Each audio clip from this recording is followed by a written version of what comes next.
کہ الیاس پر سلام ہو۔ ناظرین، یہ آیات اسی واقعہ کی طرف اشارہ کرتی ہیں جس میں ایزابیل نامی عورت نے پورے بنی اسرائیل کو بال کی پرستش میں لگانے کا کام سر انجام دیا تھا اور بال کے نام پر ایک بڑی قربان گاہ تعمیر کر کے کئی انسانوں کو قتل کر ڈالا تھا۔ یاد رہے کہ یہ ایزابیل کوئی عام عورت نہیں تھی، بلکہ 9ویں صدی قبل مسیح میں وہ فینشن شہزادی اور وقت کے بادشاہ کی بیٹی تھی۔ فینشیا اسرائیل کے شمال میں واقع ایک ایسا شہر سمجھا جاتا تھا جو روایات اور عقائد کی پیروی کرنے کو کسی خاطر میں نہ لاتا، اور اسی شہر پر کنگ اتبال کی حکمرانی بھی تھی۔ کنگ اتبال نے جب اسرائیلی سلطنت کو ٹوٹتے دیکھا تو بہت پریشان ہوا اور اس سلطنت کو پرامن بنانے کے لیے اس نے اپنی بیٹی ملکہ ایزابیل کی شادی اسرائیل کے بادشاہ کے بیٹے کے ساتھ کر دی۔ کچھ ہی عرصے میں دونوں ٹوٹی ہوئی سلطنتوں کے درمیان کچھ حد تک تو امن پیدا ہو گیا، مگر شادی کے بعد ملکہ ایزابیل نے بال کی پوجا بدستور جاری رکھی، جس کی وجہ سے اسرائیل کے قصبے کے لوگ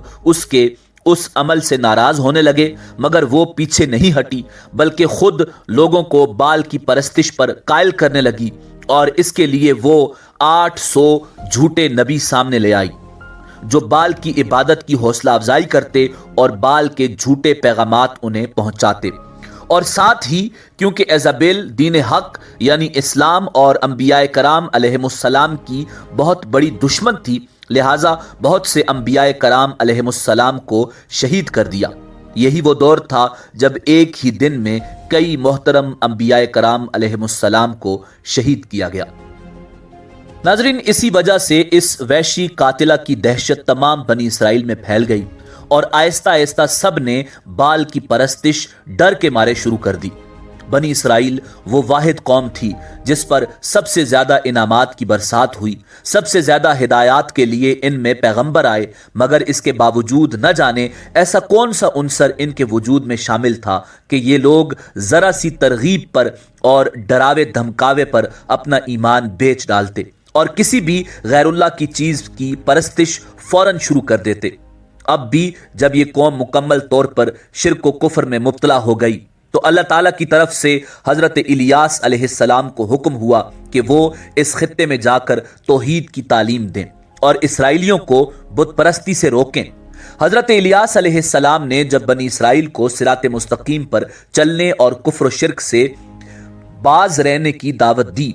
تو انہوں نے دعوت حق مسترد کر دی، جس پر اللہ تعالیٰ نے انہیں خشک سالی سے دوچار کر دیا۔ سلطنت اسرائیلیہ کے لوگ پانی کی بوند بوند کو ترسنے لگے، جبکہ دوسری طرف ایزابیل حضرت الیاس علیہ السلام کی جان کی دشمن بن گئی۔ اس نے اپنے شوہر اخی اب کے ذریعے ان کے قتل کا فرمان جاری کیا۔ حضرت الیاس علیہ السلام اللہ کے حکم سے ایک غار میں جا کر چھپ گئے اور کچھ عرصے بعد اللہ کے حکم سے ہی دوبارہ ظاہر ہو گئے۔ حضرت الیاس علیہ السلام نے دوبارہ سب کو دین حق کی دعوت دی اور واضح طور پر یہ معجزہ بھی دکھایا کہ خشک سالی کے خاتمے کی دعا فرما کر اللہ کے حکم سے خشک سالی کو ختم کیا اور موسلا دھار بارش ہوئی۔ مگر اس کے باوجود سلطنت اسرائیلیہ کے بادشاہ اخیب اور اس سرکش اور خونخوار ملکہ ایزابیل نے دعوت حق قبول نہیں کی اور ایک بار پھر اللہ کے نبی حضرت الیاس علیہ السلام کے قتل کا ارادہ کیا۔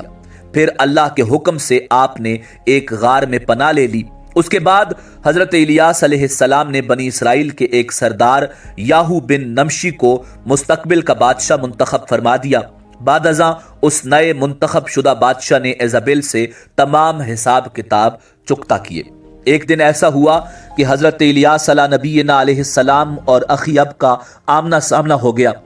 حضرت الیاس علیہ السلام نے اخیاب کو اللہ عز و جل کا پیغام پہنچایا کہ جس جگہ کتوں نے تیرے باپ داداؤں کا خون چاٹا تھا وہیں تیرا بھی خون چاٹیں گے،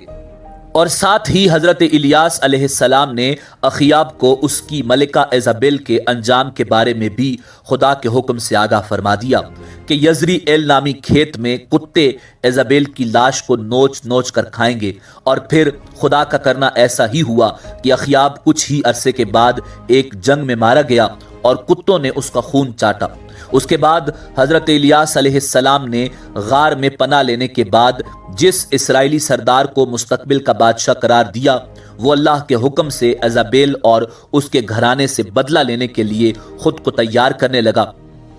اس کے لیے یاہو بن نمشی نے سلطنت اسرائیلیہ کے بد کردار بادشاہ یورام کے خلاف بغاوت کر کے اس کو ایک دلیرانہ حکمت عملی کے ذریعے قتل کر دیا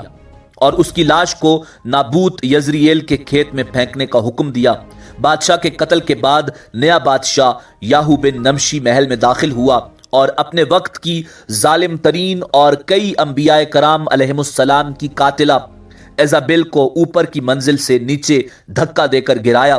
اس ملعون عورت کی لاش کو گھوڑے کے سموں تلے روندا گیا اور اس کی لاش نابود یزری ایل کے کھیت میں بے گور و کفن پڑی رہی اور کتے اس کا گوشت کھاتے رہے۔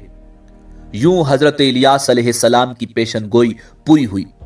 ناظرین، روایات کے مطابق بعد میں جب اس کے آدمی ایزابیل کے جسم کو دفنانے کے لیے آئے تو اس کے شائی خون کی لاش میں جو کچھ پایا گیا تھا وہ اس کی کھوپڑی، پاؤں اور ہاتھ تھے، لہٰذا وہ لوگ سمجھ گئے کہ اس کی موت کے پہلے ہی نشاندہی ہو چکی تھی، جس کی وجہ سے انہوں نے ایزابیل کے گوشت کو پھینک دیا اور یوں اس کی مغرور زندگی رہتی دنیا تک عبرت کا نشان بن گئی۔